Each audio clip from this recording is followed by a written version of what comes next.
Sky Daily ကိုကြည့်ရှုနေကြတဲ့မိဘပြည်သူများမင်္ဂလာပါရှင်။ဒီကနေ့တင်ဆက်ပေးသွားမယ့်သတင်းအကြောင်းအရာကတော့ကမ္ဘာကြောက်ကနေ့အခမ်းအနားကျင်းပပြုလုပ်ခဲ့တဲ့သတင်းကိုတင်ဆက်ပေးသွားမှာပဲဖြစ်ပါတယ်။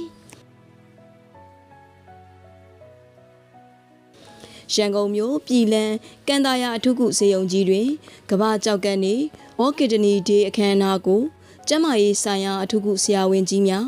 စေဝါကူတာမှုနယ်ပယ်မှာဖိတ်ကြားထားသောဧည့်သည်တော်များနဲ့စီကားသမြိုက်စွာကျင်းပပြုလုပ်ခဲ့ပါတယ်။အဆိုပါအခမ်းအနားတွင်ဒေါက်တာဝင်းမြတ်ဦးကကမ္ဘာကြောက်ကနေ့အကြောင်းအဖွင့်အမှာစကားပြောကြားခဲ့ပြီ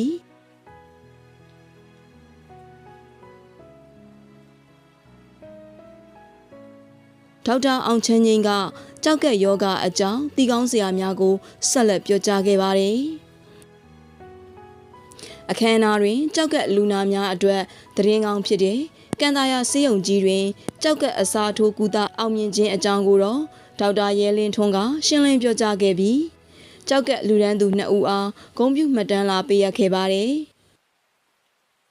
ကမ္ဘာပေါ်မှာဒီနာတာရှည်ကြောက်ကအာနေယောဂနဲ့ကြောက်ကယောဂခံစားရတဲ့ဝေဒနာတွေတနေ့တခြားတိုးပွားလာတာပေါ့နော်။အဲ့လိုတိုးပွားလာတဲ့အတွက်ကြောင့်ကျန်းမာရေးနဲ့ပတ်သက်တဲ့အာဒန်လို့ခေါ်တဲ့ဒီကုန်ကြမ်းစိတ်တွေကတနေ့တခြားပုံမများပြားလာတယ်ပေါ့နော်။အဲ့ဒါတွေကလူတဦးချင်းစီတော်၎င်းတို့ဒီမဟုတ်မိသားစုနိုင်ငံတော်ပေါ့နော်ကမ္ဘာတစ်ဝန်းလုံးမှာဝန်တော့ဝန်ပိုးကအရန်ဖြစ်လာတာပေါ့နော်အဲ့လိုဖြစ်လာတဲ့အတွက်ကြောင့်ဒါကိုဖြစ်လာမှကျွန်တော်တို့ကုသတာထက်စားလို့ရှိရင်မဖြစ်ခင်တည်းကနေပြီးတော့ကြိုတင်ပြီးတော့အသိရှိသတိရှိပြီးတော့ကာကွယ်နိုင်တယ်ဒီနာတာရှည်ကြောက်ကအာနေယောဂဒီဖြစ်ပွားမှုနှုန်းတွေကိုရှော့ချနိုင်တယ်ဆိုရင်ပုံမကောင်းမွန်စေမှာပေါ့နော်အဲ့လိုကောင်းမွန်အောင်လို့အသိတရားတွေကျန်းမာရေးဘုဒ္ဓတာတွေရှိအောင်လို့ကျွန်တော်တို့ဒီကမ္ဘာကြောက်ကကျန်းမာရေးနေ့ပေါ့နော် World Kidney Day ဆိုတာလေးကိုကျွန်တော်တို့အကောင့်ထဲပေါ်ဆောင်ရွက်ကြခြင်းဖြစ်ပါတယ်အဓိကတော့ဒီနာတာရှည်ကြောက်ကအာနေယောဂဘာကြောင့်ဖြစ်တယ်လဲပေါ့နော်အဓိကအဖြစ်များဆုံးနဲ့ဒုက္ခပေးဆုံးအကြောင်းတရားတွေကတော့သွေးတိုးယောဂစီဂျိုယောဂနောက်အဝလွန်ယောဂပေါ့နော်ကျွန်တော်တို့တော့ non communicable disease လို့ခေါ်တာပေါ့မကူးစက်တတ်တဲ့ယောဂတွေပေါ့အဲ့ဒီယောဂတွေကအဓိကနာတာရှည်ကြောက်ကအာနေယောဂကိုဖြစ်စေတဲ့အကြောင်းရင်းတွေထဲမှာအရေးကြီးဆုံးဖြစ်တယ်ပေါ့နော်အဲ့တော့မိမိကိုယ်ကိုသွေးတိုးမရှိအောင်စီဂျိုမရှိအောင်သွေးတိုးစီဂျိုရှိခဲ့တယ်ဆိုလို့ရှိရင်လည်းကောင်းမွန်စွာစေကုသမှုခံယူပြီးတော့ထိမ့်သိမ်းနိုင်အောင်ကြိုးစားကြရတာပေါ့နော်အဲ့ဒါတွေကိုစနစ်တကျ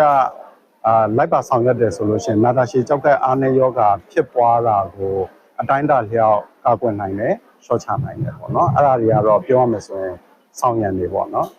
ရှောင်ရံတွေကတော့ကြောက်ကကိုဒုက္ခပေးနိုင်တဲ့အကြောင်းတရားတွေထဲမှာမလိုအပ်ဘဲနဲ့ဆေးတွေသုံးတာတွေပေါ့နော်အထူးသဖြင့်တော့ NSAID လို့ခေါ်တဲ့အကိုက်ခဲပြောက်ဆေးတွေကြောက်ကကိုထိခိုက်စေတတ်တဲ့အချို့သောပဋိဇီဝပစ္စည်းတွေပေါ့နော် nephrotoxic လို့ခေါ်တဲ့ဆေးဝါးတွေပေါ့အဲ့ဒါတွေကိုတည်တဲ့ကျန်းမာရေးဝန်ဆောင်မှုပေးနေတဲ့လူတွေကနေပြီးတော့ညွှန်ကြားတာစနစ်တကျကုသတာမျိုးမဟုတ်ဘဲနဲ့မိမိသဘောဆန္ဒလျောက်မတော်သုံးဆွဲတာတွေပေါ့နော် abuse လို့ခေါ်တာပေါ့အဲ့ဒါမျိုးတွေဆိုလို့ရှိရင်ကျွန်တော်တို့ရှောင်ကျဉ်ရမှာပေါ့အဲ့လိုရှောင်ကျဉ်အားဖြင့်လဲနာတာရှည်ကြောက်ကအာနေယောဂါကိုကာကွယ်နိုင်တဲ့ရှော့ချနိုင်မှာဖြစ်ပါတယ်။သတင်းကတော့ကျွန်တော်တို့ဒီနေ့ကမ္ဘာကြောက်ကနေ့ပေါ့နော် World Kidney Day ရဲ့ဆောင်ပုဒ်ကတော့ Kidney Health for All ပေါ့အားလုံးအတွက်ကြောက်ကကျန်းမာရေးကိုကျွန်တော်အခြေအနေတွေလိုက်နာတာရှည်ကြောက်ကအာနေယောဂါမဖြစ်အောင်ကာကွယ်မယ် caring လုပ်ခြင်းအဖြစ်ကမ္ဘာမြေကြီးကိုလည်းကာကွယ်ရာရောက်တယ်စောင့်ရှောက်ရာရောက်တယ်ပေါ့နော်အဲ့ဒီဟာလေးကိုကျွန်တော်ဒီစကားပါချင်တာဖြစ်ပါတယ်။ကန်တာယာအထူးကုစေယုံကြီးစီးနှင်းကြောက်ကဖွဲ့စည်းမှုဌာနရဲ့ပါရဂူဖြစ်တာဝန်ထမ်းဆောင်နေတဲ့ဒေါက်တာရဲလင်းထွန်းဖြစ်ပါတယ်။ကျွန်တော်တို့မြန်မာနိုင်ငံအနေနဲ့ပထမဆုံးစပြီးတော့ကြောက်ကအစားထိုးကုသမှုဆောင်ရွက်ခဲ့တဲ့1995တည်းကဖြစ်ပါတယ်။အဲ့ဒီထဲကနေပြီးတော့ယနေ့တဲ့အထိကိုဆောင်ရွက်နေတဲ့ကြောက်ကလူနာဖွဲ့စည်းကုသမှုအစားထိုးမှုခံယူထားတဲ့လူနာ1082ယောက်ရှိပြီဖြစ်ပါတယ်လက်ရှိကန်တာယာအထူးကုစေယုံကြီးအနေနဲ့ပုဂ္ဂလိကကျန်းမာရေးဆောင်ရှောက်မှုလုပ်ငန်းတွေကတခုပါဝင်ဖြစ်တဲ့ကြောက်ကအစားထိုးကုသမှုဖွဲ့စည်းကုသမှုကိုဆောင်ရွက်ပေးနေတာဖြစ်ပါတယ်။ဒါကိုလောလောဆယ်မှာကျွန်တော်တို့ကြောက်ကအစားထိုးဖွဲ့စည်းကုသမှုက9ဦးထိဆောင်ရွက်ပေးပြီးဖြစ်ပါတယ်။ကျွန်တော်တို့လွန်ခဲ့တဲ့2နှစ်လောက်တည်းကစပြီးတော့ဆောင်ရွက်ခဲ့တာဖြစ်ပါတယ်။ဒီလိုမျိုးကြောက်ကအစားထိုးကုသမှုဆောင်ရွက်ဖို့အတွက်ကိုပြင်ဆင်တဲ့အချိန်ကတော့လွန်ခဲ့တဲ့4-5နှစ်ကြာတဲ့စတင်ပြီးတော့အကုန်လုံးပြင်ဆင်ခဲ့ရပါတယ်။ team setup တွေလုပ်ရတယ်ပစ္စည်းပစ္စယတွေပြင်ဆင်ရတယ်ဥပဒေအကြောင်းအရာတွေပြင်ဆင်ရတယ်လူနာတွေပြင်ဆင်ရတယ်ဒီလိုမျိုးပြင်ဆင်ပြီးတော့မှ finalize decision ချတာပေါ့လွန်ခဲ့တဲ့2နှစ်ကစပြီးချပြီးတော့ကျွန်တော်တို့ လူနာတွေကိုရွေးချယ်ပြီးတော့အစားထိုးကုသမှုဆောင်ရွက်တာဖြစ်ပါတယ်။ခုနဦးပေါ့လေဒါကတော့ဒီဘက်ဆေးရုံအနေနဲ့ပေါ့တခြားဆေးရုံတွေမှာလည်းကျွန်တော်တို့လုပ်နေရတယ်အများကြီးရှိပါတယ်။ဒီမှာတော့ကန်တာဆေးရုံအနေနဲ့စတင်ပြီးတော့ဆောင်ရွက်နေတာဖြစ်ပါတယ်။လောလောဆယ်ခုနဦးမှာခုနဦးလုံးကအောင်မြင်နေပဲခွဲစိတ်အောင်မြင်တာဖြစ်ပါတယ်။ခွဲစိတ်ကုသမှုပြီးစီးတာဖြစ်ပါတယ်။လောလောဆယ်ဒီလည်းအလုံးအဆင်ပြေချောချောမှုတွေရှိပါတယ်။မနေ့ကဆိုလည်းကျွန်တော်တို့နှစ်ဦးနောက်ထပ်မနေ့ကထပ်ပြီးတော့ခွဲစိတ်ကုသမှုပြုလုပ်ခဲ့ပါတယ်။နောက်ထပ်ကျွန်တော်ပြောချင်တာတော့ကြောက်ကအစားခွဲစိတ်ကုသမှုပါဆိုရင်ကြောက်ကပျက်စီးနေတဲ့နာတာရှည်ကြောက်ကပျက်စီးနေတဲ့လူနာတွေအတွက်အကောင်းဆုံးနည်းလမ်းဖြစ်ပါတယ်။အဲကြောင့်မလို့ဒီနည်းလမ်းကို